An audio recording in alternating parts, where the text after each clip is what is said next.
सबसे पहले साधना में मुझे माता पिता ने यही सीख भी दी थी कि अपना सुख अपना दुख मत देखो, सबका देखो। यह भावना जागृत करो कि हम सबके हैं, सब हमारे हैं। तो जब हमारे अंदर यह भाव जागृत हो जाएगा तो हमें किसी भी धर्म या किसी भी उसकी आवश्यकता नहीं है, क्योंकि इस संसार में क्या, इस पूरे ब्रह्मांड में सिर्फ एक वो परम पिता है जो सबका है और सब उसी के हैं। सब उसी से जन्म लेते हैं, उसी के द्वारा, और सब मरने के पश्चात उसी में समाहित होते। मतलब मरने के पश्चात नहीं, इस संसार की समाप्ति के पश्चात। क्योंकि मरने के पश्चात आदमी अपने द्वारा किए गए कर्मों का भुगतान एक आत्मा रूप में इस संसार में करता है। नहीं तो फिर पाप पुण्य का तो कोई महत्व ही नहीं रह जाएगा। तो हम इस चीज पे बगैर कामना के सबका भला हो, सबका लाभ हो, तो हमें अपने आप लाभ मिलने लगे। जब हमारा ये शांत होगा, ये शांत होगा, तो हम अपने आप को पूरी तरह से अपने कार्य में एकाग्रता पूर्वक लगा सकते हैं।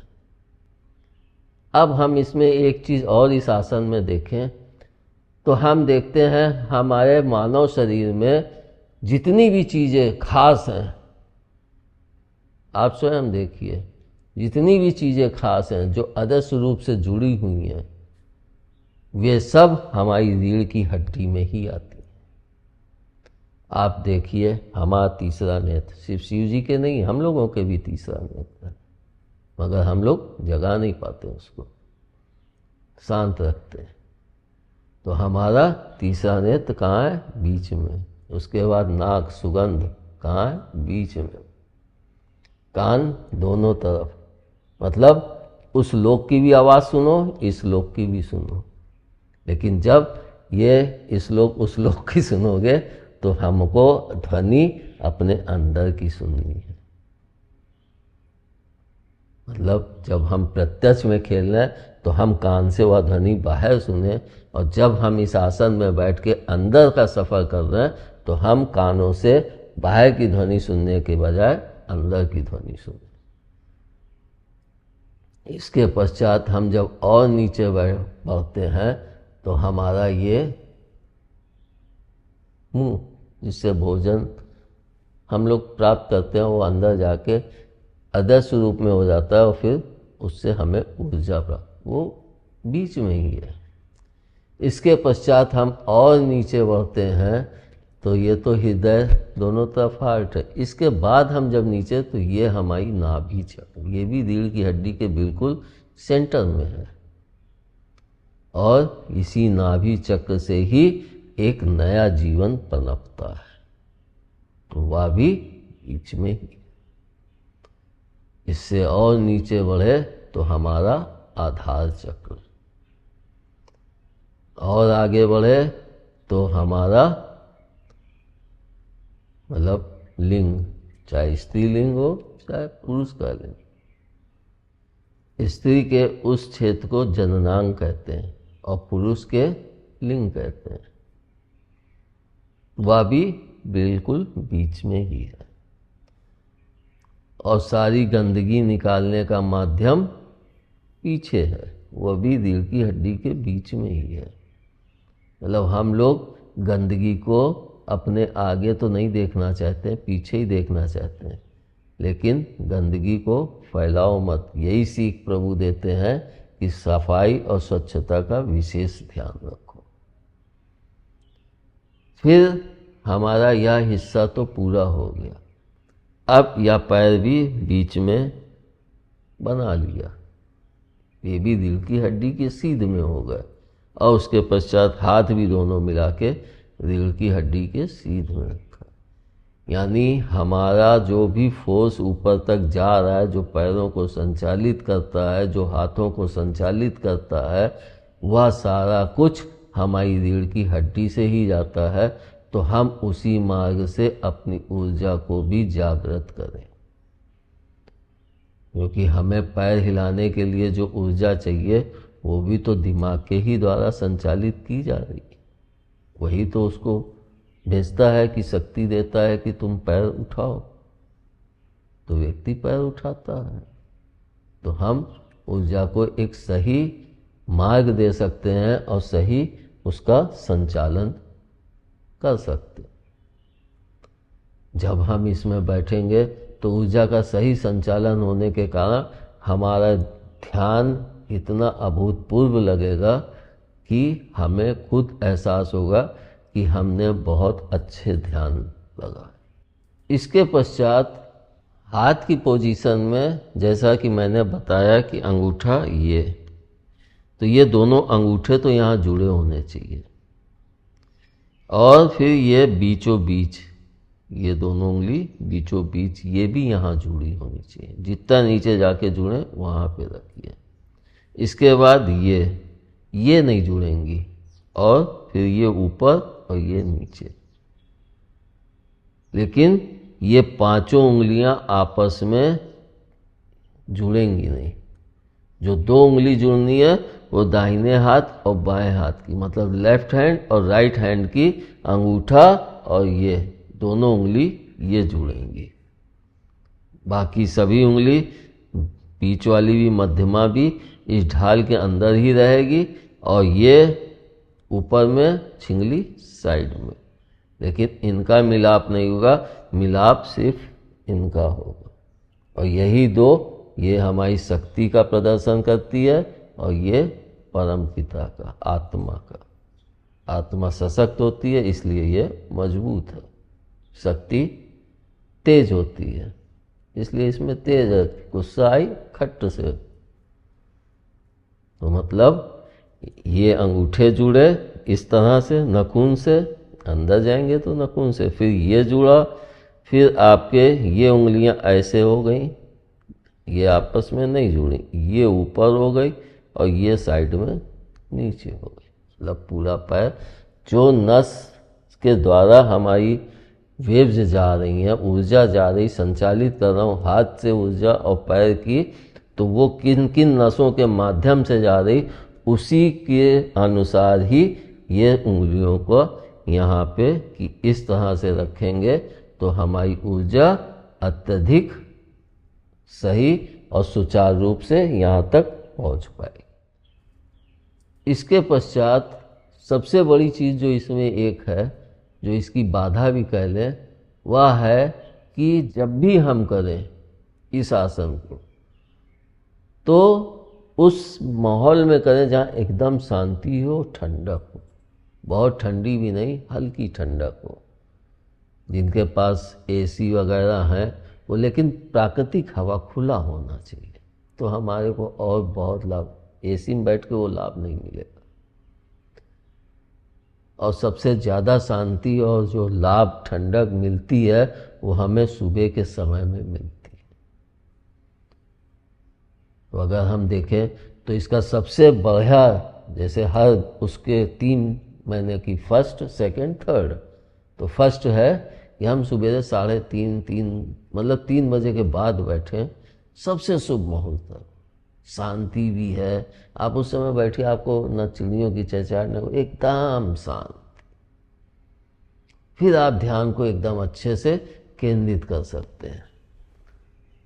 तो जब हमको एकदम शांति मिलती है तब हमारे कान भी अंदर की ध्वनि को सुनने के लिए लग जाते हैं।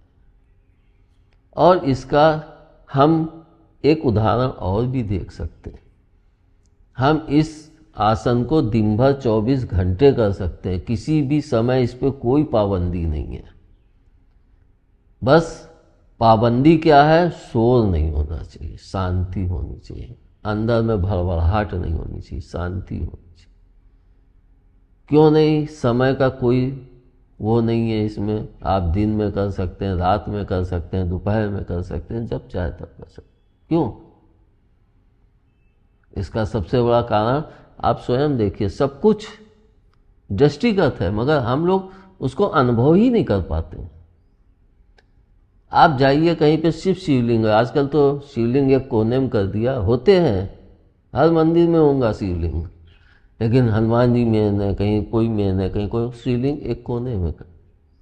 लेकिन जहाँ पे शिवलिंग होगा तो उसके चारों दरवाजों पे कोई दरवाजा नहीं लगता है।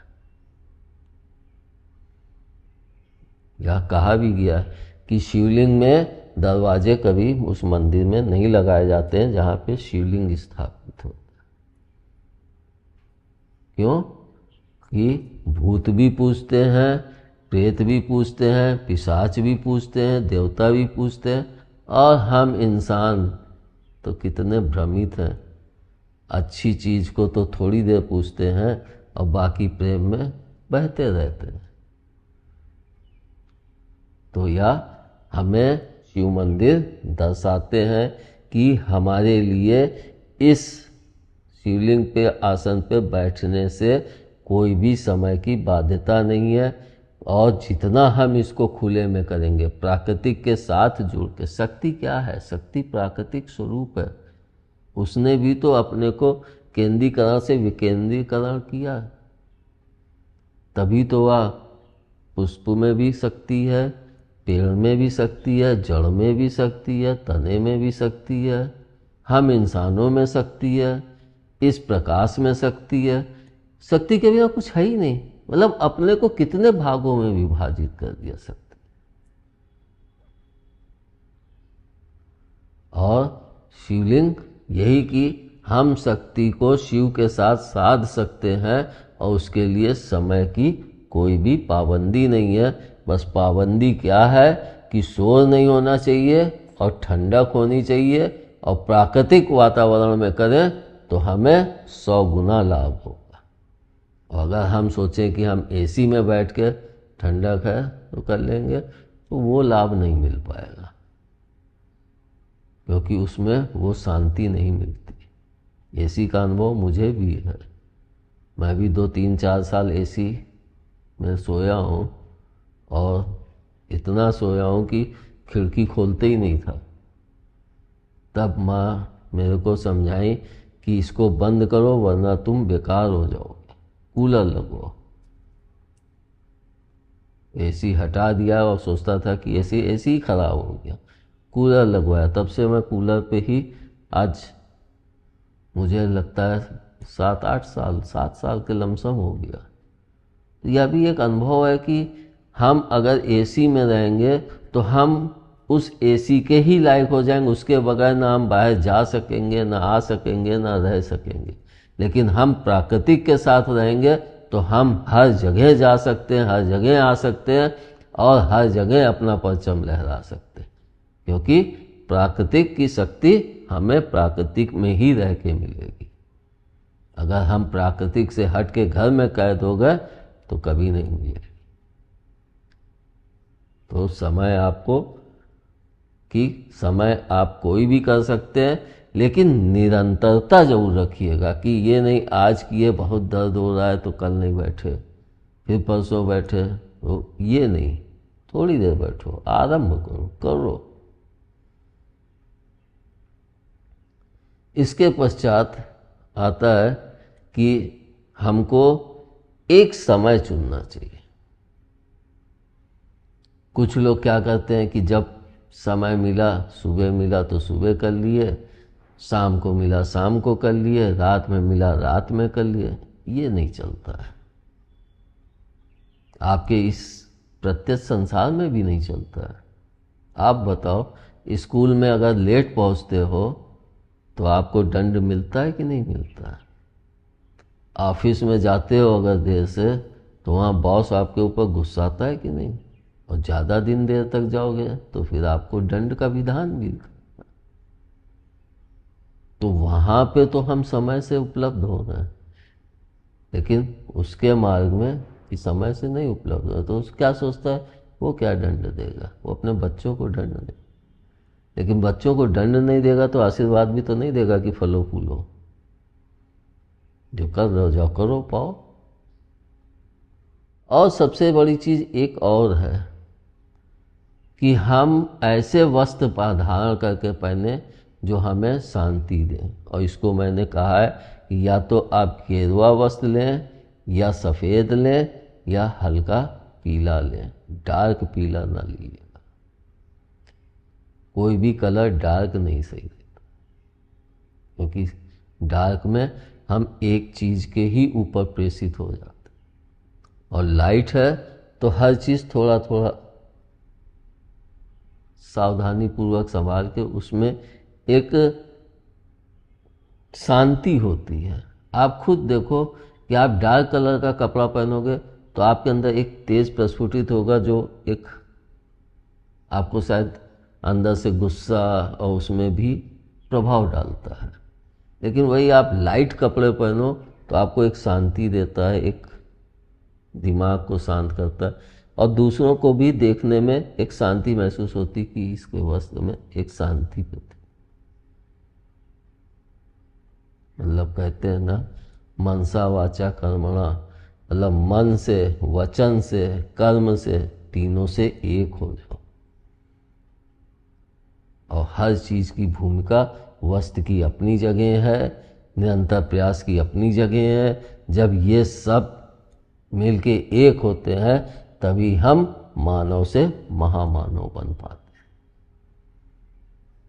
अब इस आसन से हमें लाभ क्या क्या है, या तो मैंने बता ही दिया कि यहाँ से जुड़े बिना इसमें आपको कभी आगे बढ़ोतरी नहीं मिलेगी, एक स्थान पे जाके रुक जाएगा। और लाभ क्या है, इसमें थोड़े लाभ तो मैंने बताए कि जैसे आपके शरीर में ताकत आएगी, आपकी शांति होगी, ये सब तो हैं। इसके साथ क्या, जब हम कहते ही हैं कि किसी भी कार्य क्षेत्र की ऊंचाई पे पहुंचने के लिए हमारी एकाग्रता सबसे मस्ट है, सबसे जरूरी चीज है। वह एकाग्रता इससे बहुत तीव्र गति से जागृत हो, और जब वह एकाग्रता जागृत होती तो हम अपने क्षेत्र में एक अच्छा और लोग उसकी प्रशंसा करें ऐसा कार्य करके देते हैं। कुछ लोग कहते हैं कि इस ऑफिस में गया, कई बच्चे ऐसे, वहाँ पे परेशानी हो रही, ये हो रही, वो मेरे ऊपर हावी हो रहा है, दिक्कत कर रहा है। छोड़ के दूसरे ऑफिस गए तो वहाँ पे भी कुछ दिन में वही चीज़ें होने लगी। तो क्या करें पिताजी? तो मैं कहता था, तू जहाँ भी जाएगा तेरे को मिलेंगे जो अपना प्रभुत्व जमाना चाहते हैं। उस प्रभुत्व को जो जमाए हुए हैं उनके बीच में अगर तुमको जाके घुस के रहना है तो तुम अपने आप में पूर्ण हो, अपने आप में सक्षम हो, अपने आप में मजबूत हो। तुम्हारी वो किरणें जब तुम्हारे दिमाग से निकलेंगी तो अगर वो शांति पूर्वक है तो वो उस माहौल में भी परिवर्तन ले आती। तब जो तुम्हें झुकाने में पड़े हैं, जो तुमको वो करने में पड़े हैं कि इसको यहाँ से निकाल दे तो मेरा एक छत्र राज हो जाए, तो वो तुमसे हारने लगेंगे या फिर तुम्हारा साथ पकड़ लेंगे। क्योंकि हमारी एकाग्रता धीरे धीरे मजबूत हो रही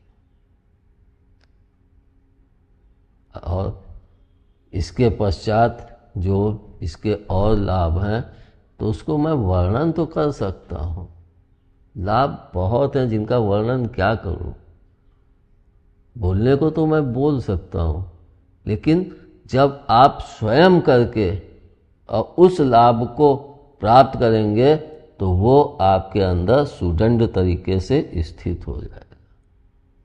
जब हम किसी मार्ग पे चलते हैं तो मैं कहता हूँ छलांग मत लगाओ, धीरे धीरे चलो। जब हम पूरा पढ़ के और अच्छे से चलेंगे तो हमारे दिमाग से वे चीज़ें जल्दी विस्मृत नहीं होंगी, वो हमेशा स्मृति में रहेंगी, कहीं ना कहीं रहेंगी। इसको मैं देखा भी हूँ, अनुभव भी किया हूँ। मैंने शायद साधना 2007 के आखिरी से चली, उसके बहुत पहले मैंने दुर्गा सप्तशती की, उसके जप किए, फिर गायत्री मंत्र का जप किया, मतलब कई मंत्रों के जप किए। उसके बाद साधना में एक अरसे बाद प्रवेश किया, क्योंकि हमारे घर का माहौल ही सात्विक था, पूजन से परिपूर्ण था। हमारे बाबा रोज सुबह भजन गाते थे।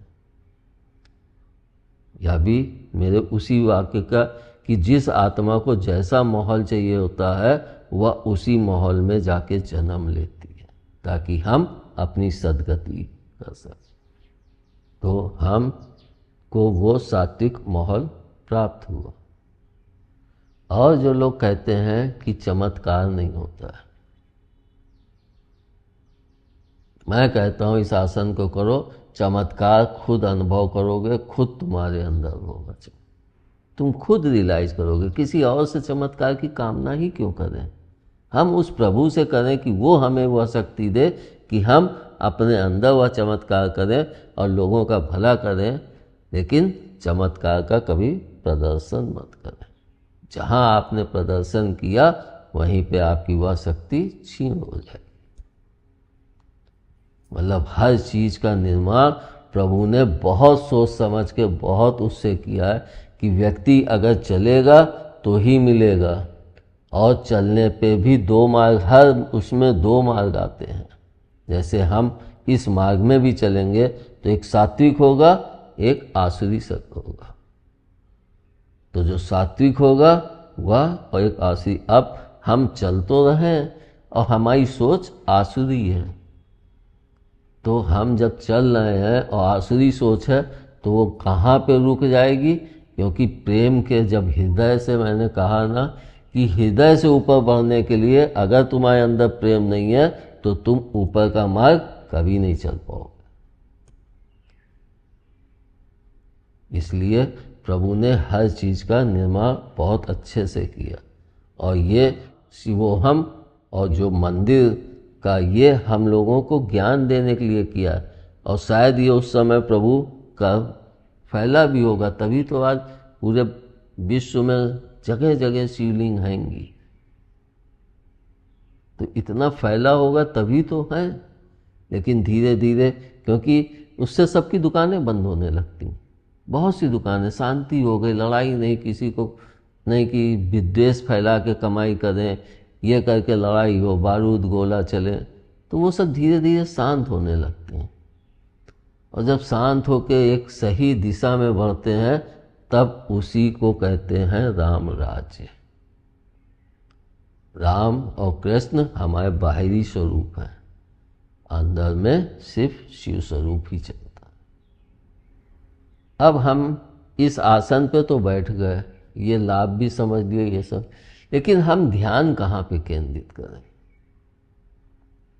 तो जब हम ऐसे बैठे हैं तो हम अपनी इन आँखों को, देखिए जो बाहर और भीतर दोनों सुनते हैं, इन आँखों से अपने यहाँ आधार चक्र में, यहाँ पे हम अपने ध्यान को केंद्रित करें, लेकिन जबरदस्ती नहीं।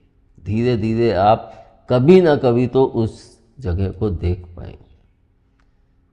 और शुरू में करें, ये नहीं कि आप जितनी देर बैठे उतनी देर हम यहीं पे ध्यान लगाए ना, क्योंकि जब हमारी ऊर्जा चढ़ के यहाँ पहुँचती है तो वह वहाँ पे स्थिर हो जाती है और शांत हो जाती है।